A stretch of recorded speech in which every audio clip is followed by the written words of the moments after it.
দিল্লিতে বসে বাংলাদেশের স্বাধীনতার বিরুদ্ধে, এদেশের জনগণের বিরুদ্ধে যদি কোনো ষড়যন্ত্র করা হয়, তাহলে এদেশের মানুষ 18 কোটি মানুষ ঐক্যবদ্ধভাবে সেটা রুখে দাঁড়াবে। দ্বিতীয় কথা, 2009 সালের পিলখানার হত্যাকাণ্ড, 2013 সালের শাপলা চত্বরের হত্যাকাণ্ড, 2014 সালের বিরোধী পথ এবং মতের লোকদের হত্যাকাণ্ড, 2021 সালের নরেন্দ্র মোদীর আগমন বিরোধী আন্দোলনে হেফাজতের নেতৃবৃন্দ এবং নেতাকর্মীদের হত্যাকাণ্ড, সর্বশেষ 2024 সালে অকাতরে ছাত্র জনতার এই হত্যাকাণ্ড, এই প্রতিটি হত্যাকাণ্ডের জন্য শেখ হাসিনার বিচার করতে হবে। অন্তর্বর্তীকালীন সরকারের কাছে আমাদের জোর দাবি থাকবে যে তাকে যে কোনো মূল্যে ভারত থেকে ধরে এনে বিচারের কাঠগড়ায় দাঁড় করাতে হবে। এক্ষেত্রে যদি ন্যায় বিচারের পথে ভারত যদি অন্তরায় হয়ে দাঁড়ায়, ভারতের ক্ষমতাসীন হিন্দুত্ববাদী সরকার যদি এক্ষেত্রে ন্যায় বিচারের পথে অন্তরায় হয়ে দাঁড়ায়, তাহলে তার সঙ্গে রাষ্ট্রীয়ভাবে বিহিত করতে হবে। খুনির ভূমিকায় অবতীর্ণ হয়েছে আওয়ামী পেটোয়া বাহিনী। হেলিকপ্টার থেকে গুলি করে বাসার ছাদে ঘরের মধ্যে অবস্থানরত নিরীহ নারী পুরুষকে তারা হত্যা করেছে। এক কথায় বলতে গেলে একটি সাধারণ দেশের, শান্তিপূর্ণ দেশের সিভিলিয়ানদেরকে, নিরস্ত্র সাধারণ নাগরিকদেরকে এভাবে পাখির মতো গুলি করে হত্যা করার দৃষ্টান্ত এক বর্বর ফেরাউনের যুগ ছাড়া অন্য কোনো সময়ে এই ধরনের বর্বরতার নজির খুঁজে পাওয়া যায় না। সেই পৃথিবীর ইতিহাসের জঘন্যতম নরঘাতক ফেরাউনের হাত থেকে মুসা আলাইহিস সালাম এবং তার জনগণ মুক্তি পাওয়ার পর যেভাবে পৃথিবীর ইতিহাসে একটি শুকরানা দিবস হিসেবে 10ই মুহররমকে পালন করা হয়, ঠিক তেমনি ভাবে অনাগত ভবিষ্যতে বাংলাদেশের নব্য ফেরাউন জালিম শাহী হাসিনার হাত থেকে মুক্তির দিবসকে এদেশের জনগণ 5ই আগস্টকে মহামুক্তির দিবস হিসেবে পালন করবে। আর এই কারণে আগস্ট মাস হবে আগামী দিন থেকে বাংলাদেশের আনন্দ ঘন মাস। ডিসেম্বরের পর আগস্ট হবে বিজয়ের মাস। এই আগস্টের বিজয়ের মধ্য দিয়ে এই নতুন বাংলাদেশের যাত্রা শুরু হয়েছে। প্রিয় এলাকাবাসী, এই বিজয়কে আমাদের ধরে রাখতে হবে। মনে রাখতে হবে, স্বাধীনতা অর্জন করা যত কঠিন, স্বাধীনতা রক্ষা করা তার চেয়ে বেশি কঠিন। আমাদের দেশে আওয়ামী এই ফ্যাসিবাদ এমনিতেই গড়ে ওঠেনি। একটি সাধারণ ছোট্টখাটো ছোট পর্যায়ের ছোট মাপের একজন স্বৈরাচারী ধীরে ধীরে ফ্যাসিবাদী একটা দৈত্য এবং দানবে পরিণত হয়েছিল। কিভাবে হয়েছিল? আমাদের বন্ধু নামধারী পার্শ্ববর্তী দেশ ভারতের কসাই, গুজরাটের কসাই হিসেবে পরিচিত নরেন্দ্র মোদীর আশ্রয় এবং প্রশ্রয়ে সে তার হিন্দুত্ববাদকে প্রতিষ্ঠিত করবার জন্য, ইসলাম এবং মুসলমানদেরকে নিষ্পেষণ এবং নিশ্চিহ্ন করার অশুভ উদ্দেশ্যে তার দোসর হিসাবে হাসিনাকে বাংলাদেশে সে প্রতিষ্ঠিত করেছে। বাংলাদেশের গণমতকে সে উপেক্ষা করেছে।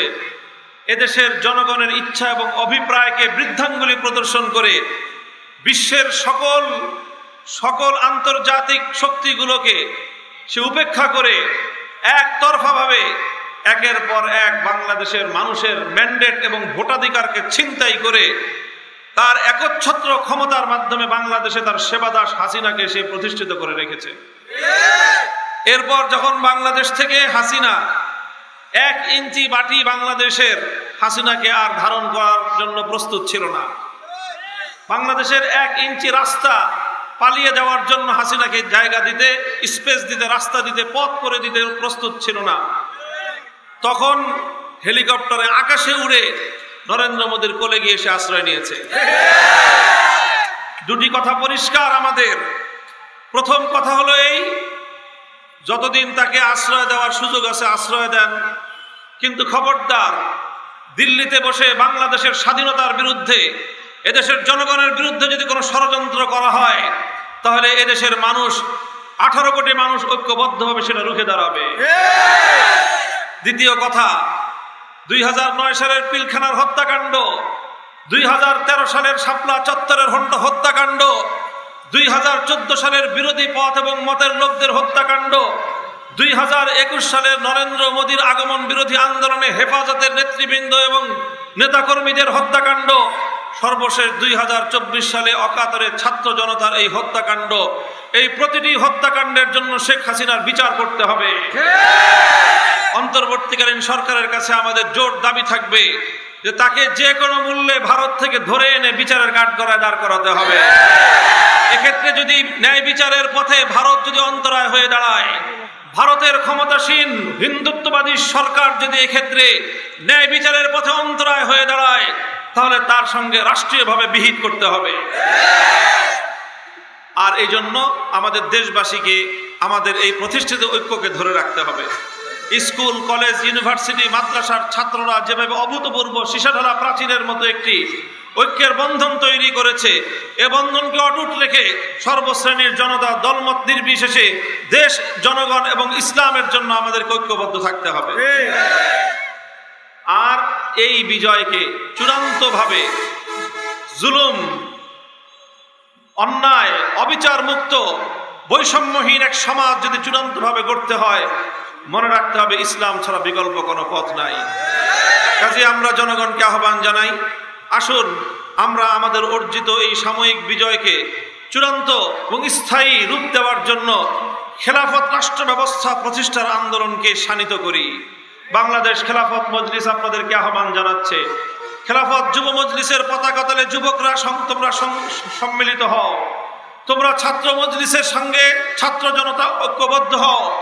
বাংলাদেশ খেলাফত মজলিস জনগণকে, যুব সমাজকে, ছাত্র সমাজকে নিয়ে আল্লাহর জমিনে আল্লাহর খেলাফত কায়েমের মাধ্যমে মানুষের পূর্ণাঙ্গ অধিকার প্রতিষ্ঠার এই আন্দোলন ইনশাআল্লাহ অব্যাহত রাখবে।